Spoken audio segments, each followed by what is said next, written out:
Hi everyone, as you can tell from the title of this video, I do think some of these photos are the best that I've ever taken, and surprisingly it's on Cinestill 400D.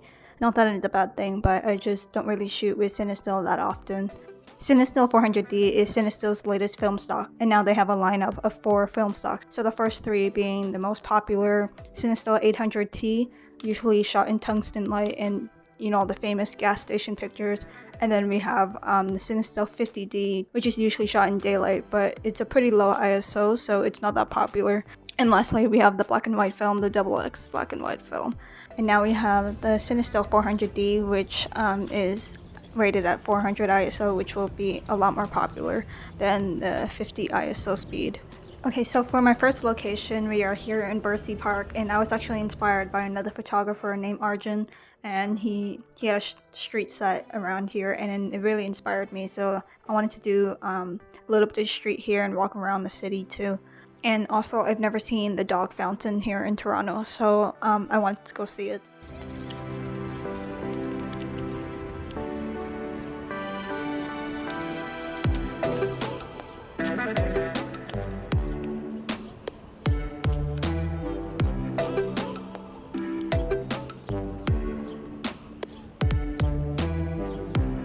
Okay, so for my first photo here, I wanted to just take a wide shot because I thought the layers here were really interesting with the benches in the foreground and the fountain in the middle ground and all the trees and the buildings in the background.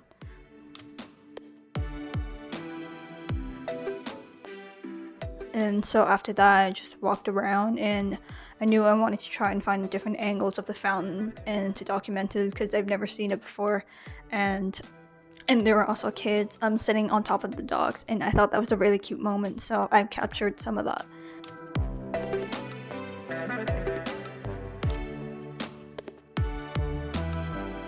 And probably not that surprising, but I was surprised by how many dogs there were, but ironically, I mean, this park had a dog fountain.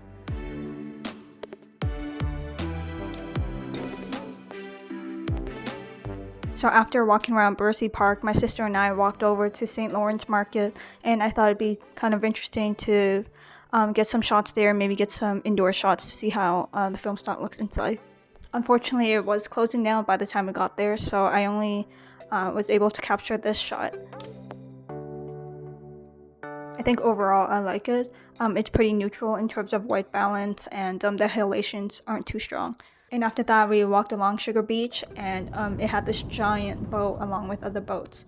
So I decided to take a picture of that. If you don't know what Sugar Beach is, it has these like pink umbrellas, and they're all super colorful and really pretty. And there were a lot of people there since it was such a beautiful day, and I took a couple compositions here.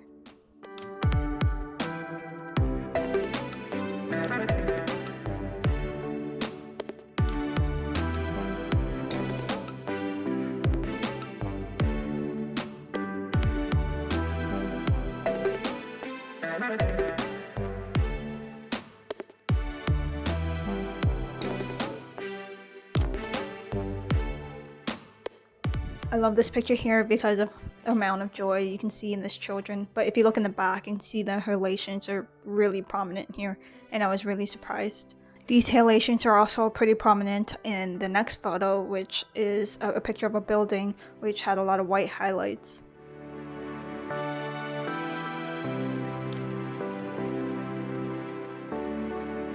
I think in this instance, the halations are a little bit too overpowering, but that's just my opinion. We kept walking along, and here are some more pictures of this building. I was just really interested in all the different lines and the repetition in these buildings. And as we were walking, we went under a bridge, and I took a photo here just to see how the dynamic range was, and I was pretty surprised by the results.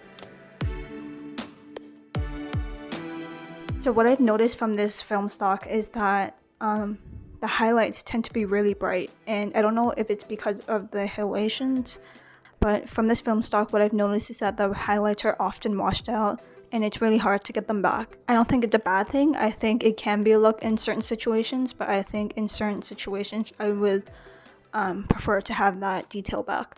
Anyways, after that, me and my sister went to go visit the Kim's Convenience store because we've actually never seen it, even though we've seen the show. And it was really nice talking to the owner, and they were asking us if we were looking for jang or kimchi, and he actually gave us a free Kim's Convenience bag. So after that, me and my sister went to Five Guys, and I've never tried Five Guys before, so I thought it'd be kind of interesting to try it out.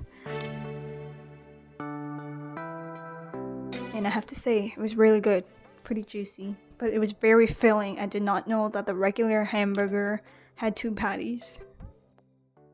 And after we ate our delicious dinner, we made our way to Riverdale Park, which I've also never been to before. Wow, I think this whole video is just a Toronto tourist video for me. I wanted to come to Riverdale Park because I know some people just watch some of the most gorgeous sunsets here, and I knew we would get some beautiful light. And so as we were making our way there, I took this picture of this creepy looking sculptures.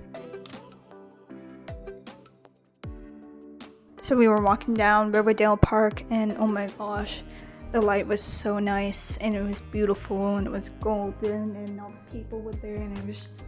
I think these photos where I was just pointing it at the hill, and I didn't think they turned out that well, because if you look at the people, they're all super washed out, and I don't know, something about it is just off to me. So I was walking around here, and I thought it'd be really interesting if I shot against the sun, and here's where it really surprised me.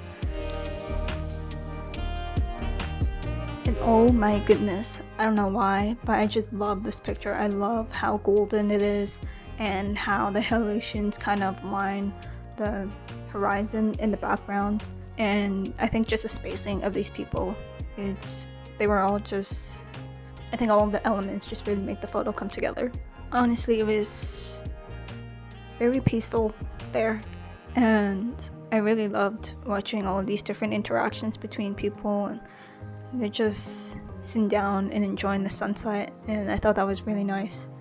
And so I came across this couple, and the sun was there in the back, and I thought it would make for a really nice composition with the sun shining down on them, with the trees in the background, and they're on a hill. And so I just took this photo, and oh my gosh, I think this is probably the best photo I've ever taken.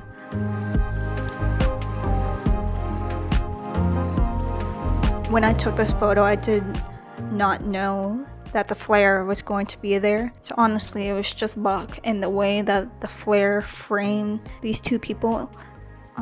It's just a crazy moment when I looked at that photo.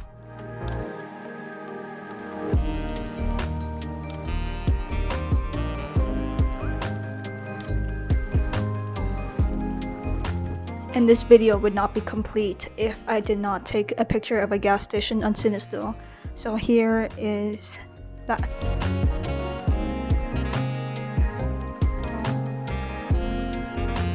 I think this film stock is pretty great. Obviously, if you shoot with one film stock, you're not always gonna get amazing pictures out of that one specific film stock, but I just think that some of these pictures and the way that the film rendered the colors, it just worked really well for the situations I was in, and now I really regret only buying one film stock. I don't know what I was thinking. Overall, yes, I would definitely try it again, and if it ever becomes more accessible, I would definitely shoot it more often. I don't think it's something that I would shoot every day, since it's also pretty pricey, and the halogens can be overpowering in some of the photos. It's not as prominent as Cinestill 800T, but it's still there, and I think in some of the photos the highlights can be too strong. But overall, really great film stock, and can't wait to try it again when I can. If you like my content, please give it a thumbs up and subscribe if you want to, and I'll see you in the next video.